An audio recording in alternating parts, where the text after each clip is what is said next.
마켓플러스입니다. 오늘 증시에서 투자자들의 눈길을 끈 소식들 살펴보겠습니다.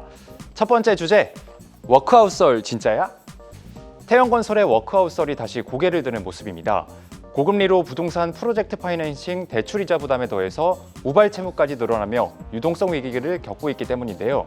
태영건설은 오늘 해명 공시를 내고 워크아웃설과 관련해서 현재 경영 정상화를 위한 다양한 방안을 검토 중이라고 밝혔습니다. 기존의 워크아웃 신청서를 부인했던 것과는 달리 다양한 방안을 검토 중이라고 밝혀서 상황이 바뀌었음을 보여준 셈인데요. 장 초반 소폭 하락세로 출발했던 주가는 시간이 지날수록 낙폭을 키우면서 52주 신고가를 경신했고 주가 20% 가까이 급락했습니다. 태영건설 우와 TY홀딩스, 또 TY홀딩스 우까지 그룹사 상장 계열사 주식이 일제히 약세를 면치 못했습니다. PF 사업장의 차입금 만기 상환이 이달 말과 다음 달 초에 몰려있는 점이 투자자들에게 공포감을 안겨준 것으로 보입니다. GS건설 등 다른 건설주도 주가가 부진한 흐름을 보였는데요. 고금리 여건이 계속되는 가운데 PF 위기가 건설회사 전반적으로 퍼지는 분위기입니다. 신용등급이 강등되는 건설사도 속출하고 있는데요. 앞서 이달 GS건설과 동부건설, 신세계건설의 신용등급이 떨어지기도 했습니다. 금융당국은 아직까지 부동산 PF 위기설에 대해서 문제 없다는 입장이지만 위기설이 사그러들기는커녕 하나둘씩 불거지면서 투자자들의 혼란이 가중될 것으로 보입니다. 일단 주요 20개 건설사들의 우발 채무 규모는 20조 원이 넘는 상태고요. 또 지난 3분기 말 기준 건설회사의 합산 차입금은 32조 5천억 원으로 지난해 말과 비교했을 때 10%가량 늘었습니다. 다음 키워드 보시겠습니다. 반도체 정보 가즈아. 포스코홀딩스가 반도체용 희귀가스 사업 확장에 나서기로 했죠. 이 소식에 포스코 그룹주가 강세를 보였는데요. 포스코엠텍이 상한가를 기록했고 지주사인 포스코홀딩스를 비롯해서 포스코인터내셔널 등도 높은 상승률을 기록했습니다. 포스코홀딩스는 중국 중타이 크라이어제닉 테크놀로지와 고순도 희귀가스 생산을 위한 합작 공장 설립 계약을 체결했다고 오늘 밝혔는데요.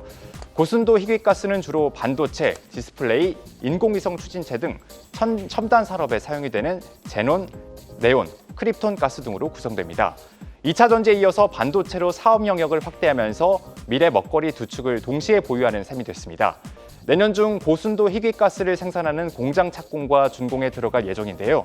일반적으로 공장 준공 후 6개월 정도 지나면 초도 물량이 나오는 것을 감안했을 때 업계는 내년 하반기 중 해당 소재가 실적에 반영될 수 있을 것으로 기대하고 있습니다. 다만 중국과 합작에 대한 우려의 시선도 존재하는데요. 한 증권업계 관계자는 미국의 중국 때리기 과정에서 불똥이 튈 가능성이 있다고 말했습니다. 다음 키워드 보시겠습니다. 테마주 이래서 무섭습니다. 한동훈 전 법무장관이 어제 국민의힘의 새 사령탑으로 부임했죠. 차기 대선 주자로 손꼽히는 한 전 장관이 정계에 진출할 것이란 기대감에 덕성과 대상홀딩스, 채시스 등 일명 한동훈 관련주로 불리우는 주가가 이달 초부터 급등세를 연출했습니다. 하지만 한동훈 비상대책위원장이 어제 내년 총선에 나오지 않겠다고 선언하면서 관련주 주가가 어제 오늘 이틀 연속 급락했습니다. 덕성과 대상홀딩스 등 유통주식 수가 적은 우선주를 중심으로 낙폭이 컸습니다. 정치 테마주라는 것이 관련 정치인의 출마 직전 주가가 오르는 경향이 있는데 내년 총선을 제외하면 예정된 선거가 한참이나 남았기 때문에 이런 실망감에 매물이 쏟아진 것으로 풀이됩니다. 이달 초와 비교했을 때 덕성후는 반토막 넘게 하락했고 또 대상홀딩스후도 3분의 1 수준까지 하락했습니다. 자고 일어나면 주가 흐름이 뒤바뀔 정도로 급등락이 심한 테마주, 건전한 투자와는 거리가 멀다는 점에서 시사하는 바가 커 보입니다. 마켓플러스였습니다.